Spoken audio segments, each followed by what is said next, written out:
It's here, the moment we have all been waiting for. Hello my lovelies, it's me Sarah, once again bringing you a full review for Alien Earth. This time we're covering the season final titled The Real Monsters. Before we dive in though, make sure to like, share and subscribe to the channel. And that's it. Get your rifle ready and stay frosty. Time to hunt some dangerous specimens.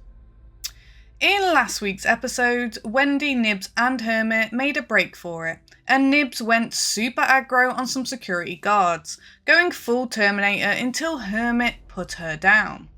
This ended with Wendy's allegiance hanging in the balance, as even though he's her brother, Nibs was also kind of her foster sister, and so we were left with the cliffhanger.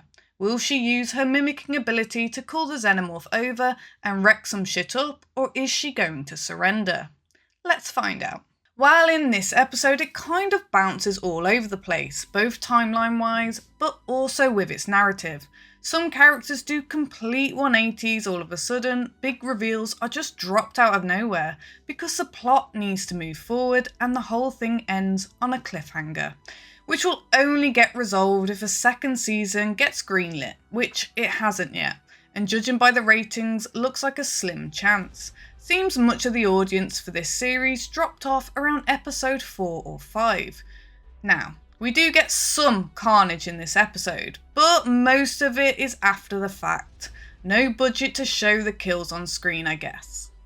We also finally get to see the plant alien do its thing, and it's kind of disappointing. Just does the same thing that the yellow carnivore flower did in Jumanji, except not as cool looking. The entire episode is fast paced, and yet it felt like a slog to get through, as characters did things that just didn't make sense to their personalities, as if there was supposed to be a huge character arc defining moment. But they forgot to film it and ran out of episodes. That, or they thought that because Wendy's was shown, everyone else was just the same as her maybe. I really don't know. It's frankly quite messily executed, and I even had to rewind the episode in a few spots because I generally thought I had missed some things, to only find out that they just made these characters do a bunch of nonsense. After rewatching it a second time, I had a thought that the way this episode plays out, it kind of is like the whole Red Queen thing from the Resident Evil movies. Just swap out the liquor for the xenomorph. Okay, spoilers inbound. I'll give you a moment to skip to the timestamp on screen if you want to avoid any. Okay, still here? Let's break this down. The episode begins with a flashback, but also a time skip. We see what the xenomorph was up to on the island while Wendy and the crew were still escaping the facility, and then flash cut forward to it killing groups of security officers, and then cutting back to when Wendy, Hermit and Nibs got caught, and then forward again to watch it kill some more guards to break back into the facility. Because Wendy eventually will call it to her, but not yet, because finally we cut back once again to the present moment. Yeah, it's kind of confusing and I really don't know why they did all that. Anyway, moving on, at one point during all of this, the alien sneaks up on Dane, who's visiting the graves of the children, and just before it can bite her, one of the security forces shoots it in the head with a kind of rubber bullet, and this thing then just stops and runs away.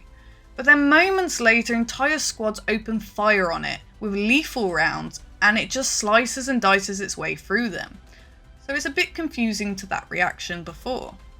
While back inside, all the hybrid children have been locked in a big cell, and Cavalier is urged to consider evacuating. But like a toddler who's been told not to touch the stove, he can't and he won't just abandon his toys, and is desperate in a way to regain control of the whole situation, no matter how many lives it costs. Now, for some reason, his asshole personality and evil tendencies is blamed on him being ADHD, which is complete bullshit, which I think is a bit, I don't know, I don't want to say it's offensive, but it seems like blaming evil actions on mental health issues like ADHD, autism, or any of those things is an easy scapegoat for TV shows these days that didn't do their research or couldn't find a more compelling reason for their characters to do what they do. Yeah, that's a bullshit reason. We also get some heavy-handed dialogue between the kids about how in Peter Pan, Wendy grows up, which eventually angers Peter as he realises he's not in control, mirroring their current predicament under Boy Cavalier. However, Cavalier was never really Peter Pan, he was always more Captain Hook, seeing the Lost Boys as a challenge to solve rather than his compadres. Well, in the next few scenes, Wendy essentially uses her ability to call the Xenomorph to the compound, which we saw earlier in the flash forward. Cavalier goes to confront the children and Nibs kills his bodyguards, before telling Cavalier to run and hide. The kids are all of a sudden ready to murder everyone, except for Hermit, who Wendy says is off limit. Kirsch battles it out with Morrow before Smee and Slightly find him, then tie him up and eventually lock them both up in a big cell along with Dame and Cavalier. Poor Siberian is eaten by the plant pod thing while heading through the lab, and Rashidi is taken captive and also thrown in the cell by Curly, now going by her original name, Jane.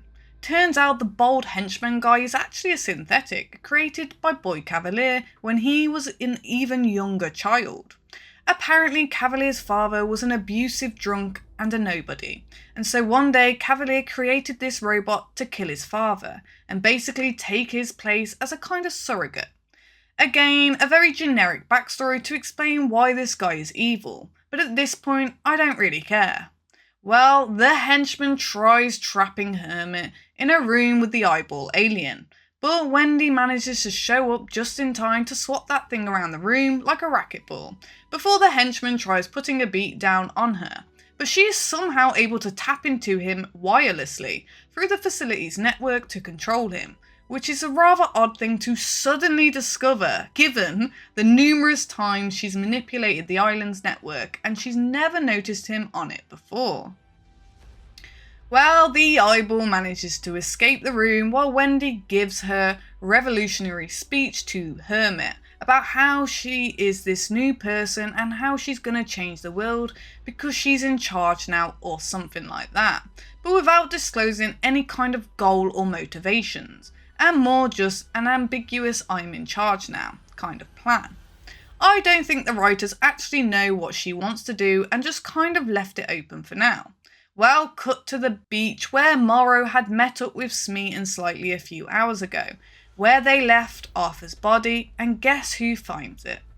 The little eyeball guy pops out Arthur's left eye and crawls right in, and he's got a new body ready for round 2 with the Xenomorph. Well, almost, as the episode and the season itself comes to a close. Fucking hell. And that wraps it up. Honestly, I wanted more from this series than what we got. Hulu doesn't have the greatest track record with creating shows, but FX has done some decent ones. Plus Noah Hawley really managed to pull off some success with Fargo, so I had some hopes this series might be good. And when the first trailer dropped, it definitely promised something. However, what it actually delivered was a pretty uneven and watered down. The show didn't really lean into the horror elements too much, but then again, the comedy also just fell pretty flat. The sci-fi elements were there, but again, most of it was just a big fat exposition dump without really exploring the world, more just telling us stuff than showing it us. The special effects were hit and miss. Some of the practical shots were cool, but you could see that they had severe limitations to the budget, and I think that the different directors of each episode didn't really know how to utilise that to their own advantage. You could see that in some episodes, whoever was in charge would want to have this high octane scene, but had to cut it all to shit to hide the big obvious glaring shortcomings. I give the series a 6.5 out of 10. It just didn't live up to the hype, and with the cliffhanger ending, that's just disappointing. And if the ratings don't pull themselves up, we can't even expect a season 2 to wrap it up. I think they should have focused on telling one small, concise story instead of planning a multiple season thing, until they really got a handle on what they even had, because often when things like this happen, it can end up burying a franchise for a while the studios get cold feet. If this hadn't been a part of the Alien universe and instead its own new world where 2 big multi-industry companies fight over 5 random alien species they discovered, it might have worked. But I think most of us showed up looking for big Xeno scares and not hours upon hours of Peter Pan allegories. There are better series out there that deal with human nature, corporate greed, and scientific ethics. I want to thank you all for checking out the video. What do you think of the final? Did you enjoy the series overall? Let us know in the comments below and let us know your favourite character.